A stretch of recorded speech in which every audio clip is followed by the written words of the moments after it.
Friends, welcome to Geethagiri channel.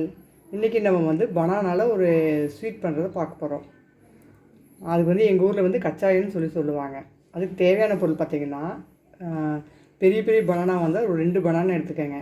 சின்ன சின்னதாக cut பண்ணி போட்டுக்கோங்க. சின்ன பனானா இருக்கடி கொஞ்சம் ஒரு 3-4 எண்ணெய் எடுத்து போட்டிருக்கேன். அடுத்து மைதா மாவு 1 கப்பு, ஒரு 2 கப் போட்டுக்கோங்க. வீட்டில் எவ்வளோ பேர் இருக்காங்களோ அதுக்கேற்ற மாதிரி மைதா மாவு போட்டுருக்காங்க. அடுத்து 1 கப் சர்க்கரை வந்து ஸ்வீட்னஸ் பார்த்துட்டு அதிகமாக வேணும் போட்டுங்க. நான் கொஞ்சம் அளவாக தான் போடுறேன், கம்மியாக தான் போட்டிருக்கேன்.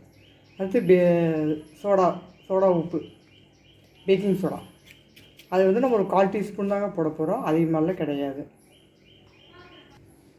இப்போ வந்து நம்ம எப்படி செய்யணும்னு பார்க்கலாங்க. இப்போ வந்து பனானா வச்சுருக்கோம் இல்லையா, அதை கொஞ்சம் நல்லா இப்படி மசிச்சு விடுங்க.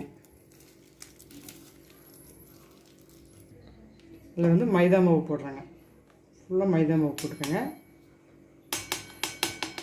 நான் வந்து இன்னொரு கப் மைதா, 2 கப் மைதா சொல்லியிருந்தீங்களா, 2 கப் மைதா நான் போட போகிறேங்க. சொல்கிறேன். அடுத்து சர்க்கரை 1 கப் வச்சுருக்கேன். சர்க்கரையும் ஃபுல்லாக போடுறோம். ஒரு 1/4 டீஸ்பூன் பேக்கிங் சோடா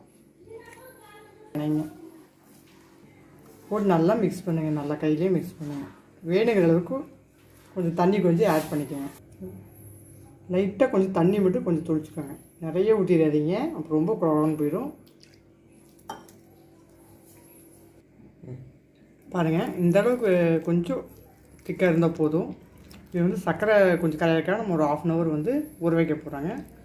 ரொம்ப தண்ணி ஊற்றிடாதீங்க. சர்க்கரை கரைஞ்சி வரும்போது இன்னும் கொஞ்சம் தண்ணி ஆகும். ஆனால் இந்த பதம் கரெக்டாக இருக்கும். 1/2 hour கழித்து நம்ம என்ன பண்ணுறதுன்னு பார்க்கலாம்.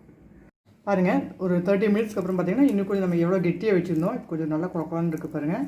சர்க்கரை ஃபுல்லாக நல்லா கரைஞ்சிருச்சு. இப்போ வந்து நம்ம எண்ணெயை அடுப்பில் வச்சுருக்கோங்க. எண்ணெய் சூடாகிட்டுருக்குது.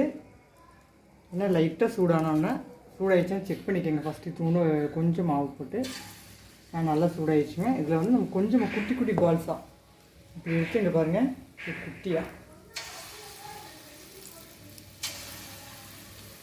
இப்படி சின்ன சின்னதாக போட்டு நல்லா டீப் ஃப்ரை பண்ணி எடுத்துருங்க.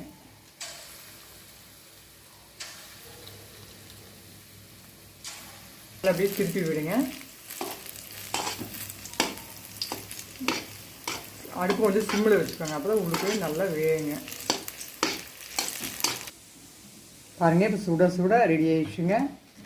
நல்லா அப்படியே மேலே மூணு இருக்குது பாருங்கள்.